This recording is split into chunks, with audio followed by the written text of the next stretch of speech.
Hər kəsə salam. Bugünkü təhlilimizdə təhsil üzrə ekspert, dosent İlham Əhmədovun diqqət çəkən bir araşdırmasını incələyəcəyik. Söhbət ali təhsil sistemimizi dərindən sarsıdan, deyərdim ki, əsl həyəcan təbili olan bir problemdən, magistratura proqramlarının böhranından gedir. Gəlin, vaxt itirmədən məsələnin əsl kökünə inək. Baxın, hər şey müəllifin bu kəskin xəbərdarlığı ilə başlayır. Bu əslində içində olduğumuz böhranın ən aydın simptomudur. Düşünün, bugünkü gənclər nədənsə ənənəvi diplomların ardıca qaçmaq istəmirlər. Tələbələr haqlı olaraq deyir ki, mən niyə əlavə 2 il vaxtımı buna sərf edim? Əvəzində birbaşa hədəfə vuran, süni intellekt, data elmi kimi praktiki bacarıqlara yönəlirlər. Bəs görəsən nədən belə oldu? İndi isə diqqətli olun. Əhmədov burada çox cəsarətli bir iddia irəli sürür. Təsəvvür edirsiniz. O deyir ki, indiyə qədər magistratura ilə bağlı görülən işlərin nə az, nə çox, düz 90% yanlış, keyfiyyətsiz və məsuliyyətsiz olub.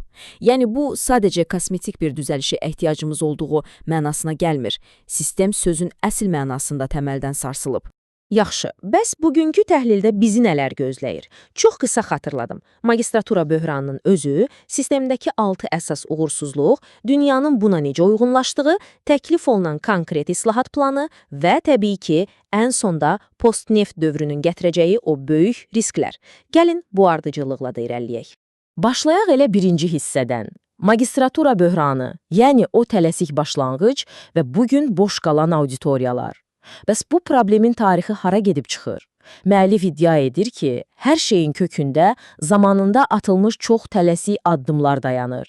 Təsəvvür edin, digər inkişaf etmiş ölkələr yeni təhsil modelinə keçmək üçün illərlə araşdırma aparıb, milyonlarla pul xərclədiyi bir vaxtda bizdə nə oldu? 90-cı illərin sonlarında magistraturaya cəmi 2-3 ay ərzində demək olar ki, sıfır hazırlıqla keçildi. Nəticə, bugün universitetlərdəki o boş qalan yerlər ancaq kağız xatirinə oxuyanlar məhz həmin o tələskənliyin bədəlidir.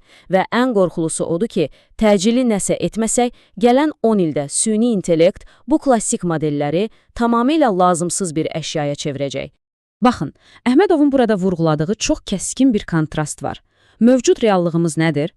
Magistratura əslində bakalavrın bir təkrarıdır, elə deyilmi? Eyni müəllimlər, eyni dərslər, hər kəs sadəcə diplomu almağa köklənib. Amma qlobal səviyyədəki ideal tamam başqadır.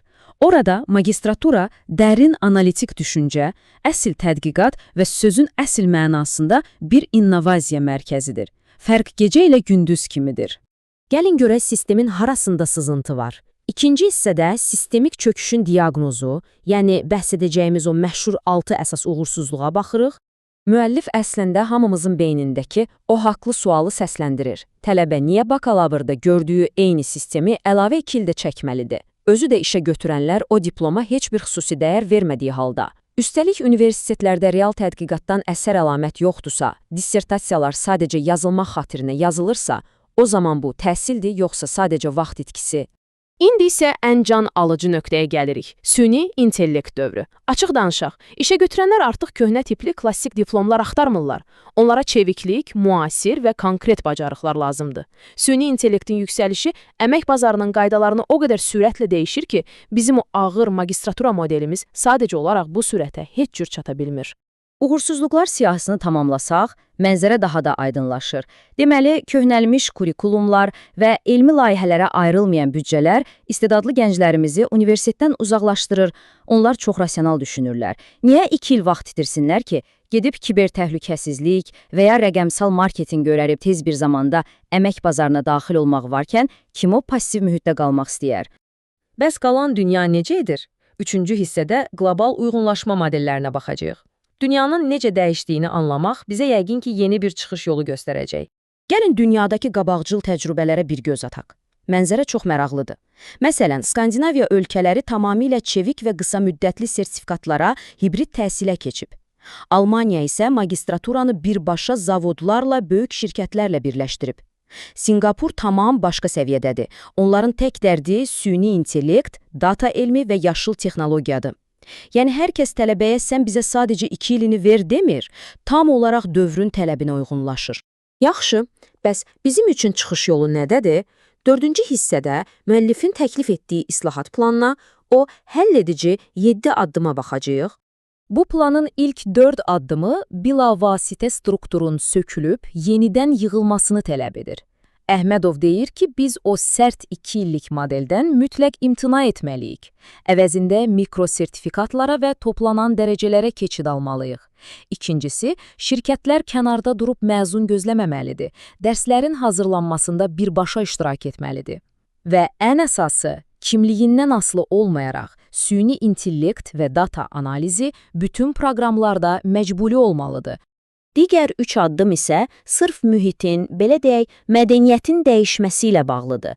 Açıq elm, real debatlar, xarici universitetlərlə virtual ortaq layihələr qurulmalıdır və ən vacibi, hər kəsi eyni qəlibə salan o standart təhsil yanaşmasından birdəfəlik xilas olmalıyıq. Elə bayaq toxunduğum diferensiallaşdırılmış dərəcələr məsələsi. Bunun üstündə xüsusi dayanmaq istəyirəm. Axı, elmlə məşğul olacaq bir tədqiqatçı ilə böyük bir şirkətdə işləyəcək menejerin ehtiyacları eyni ola bilməz. Düzdür? Əhmədov da eləməz bunu deyir. Biz proqramları ayırmalıyıq. Tədqiqatçı magistri, sənaye magistri, süni intellekt magistri, hər kəs yalnız öz hədəfinə uyğun platformada təhsil almalıdır. Və nəhayət, gəldik məsələnin ən həlledici, bəlkə də ən qorxulu tərəfinə. 5-ci hissə. Post-neft dövrünün riskləri. Xahiş edirəm, bu xəbərdarlığa diqqətlə qulaq asın. Müəllif açıq şəkildə bildirir ki, bu məsələ sadəcə ali məktəblərin inzibati problemi deyil. Bu, sabah iqtisadiyyatımızın, post-neft eramızın böhranıdır. Yəni, əgər biz bu addımları vaxtında atmasaq, ən savadlı gənclərimizi, o ən vacib insan kapitalımızı itirəcəyik. Sürətli bir beyin axını baş verəcək və neftdən sonraki dövrdə ölkə olaraq çox, amma çox çətin vəziyyətdə qalacağıq.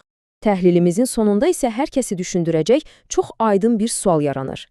Əgər bu təhsil ölkə üçün yeni bir dəyər, real bir bacarıq yaratmırsa, bizim iqtisadiyyatımız post-neft erasında necə ayaqda qalacaq?